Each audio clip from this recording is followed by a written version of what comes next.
ஒரு லோ ப்ரைஸிங்கில் எல்லா கேமராவுமே ஈஸியாக மவுண்ட் பண்ணுற மாதிரி ஒரு பெஸ்ட்டான கிம்பிள் நம்ம ஸ்டோரில் என்கொயரி பண்ணிட்டு இருந்தவங்களுக்காண்டியே RS3 மினி வந்து பார்த்திங்கன்னா போட்டிருந்தோம் போஸ்ட்டு.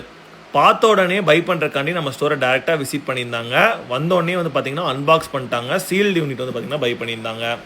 பை பண்ணவங்களுக்கு பக்காவாக ப்ராடக்ட்டை பற்றி எக்ஸ்ப்ளனேஷன் எல்லாமே பண்ணி அவங்க ஃபோன்லேயே ஆக்டிவேட் பண்ணி அவங்களுக்கு எல்லாமே வந்து பார்த்திங்கன்னா பக்காவாக சொல்லி கொடுத்தாச்சு. இந்த RS3 மினி கிம்பிள் வந்து பார்த்தீங்கன்னா ரீசெண்ட் டேஸில் அதிகமாக டாப் செல் ஆகிட்டு இருக்குங்க. நம்மக்கிட்ட யூஸ்ட் யூனிட் வேணாலுமே யூஸ்ட் யூனிட் அவைலபிலிட்டி இருக்குது, நியூ யூனிட் வேணாலும் நியூ யூனிட் அவைலபிலிட்டி இருக்குது. பேலன்ஸ் டெஸ்டிங்கு ப்ளஸ் வந்து பார்த்தீங்கன்னா ஆப்பில் கண்ட்ரோல் பண்ணி 360 ப்ளஸ் எல்லா ஆப்ஷனுமே பக்காவாக சொல்லி கொடுத்து கஸ்டமருக்கு டீச் பண்ணி அனுப்பிச்சு விட்டாச்சுங்க. கிம்பிளை பொறுத்த வரைக்கும் யூஸோட நியூ கிட்ட தான் நம்மக்கிட்ட நிறைய பேர் கேட்டுட்டு இருக்கீங்க. அதுவுமே பெஸ்ட்டு ப்ரைஸிங்கில் நல்லாவே இப்போ சொல்லி கொடுத்து உங்கள் கேமராக்கே மவுண்ட் பண்ணி பக்காவாக பண்ணி கொடுத்துருவோம். நீங்கள் கிம்பிள்ஸு, ஆக்ஷன் கேமராஸு, கோப்ரோஸு, ட்ரோன்ஸு பெஸ்ட்டு ப்ரைஸிங்கில் வாங்கணும், நல்ல குவாலிட்டியில் வாங்கணும்னு நினச்சிட்டிங்கன்னா நம்ம ஸ்டோரை விசிட் பண்ணுங்கள். நல்ல ப்ரைஸிங்கில் பண்ணித்தரேன். நம்மளோட பிரான்ச் கோயம்புத்தூர் சென்னை கிட்ட இருக்குது. இதே மாதிரி ரெகுலர் அப்டேட்ஸ் ஆகி தெரிஞ்சுக்க நம்ம பேஜை மறக்காம ஃபாலோ பண்ணிக்கோங்க. Stay support.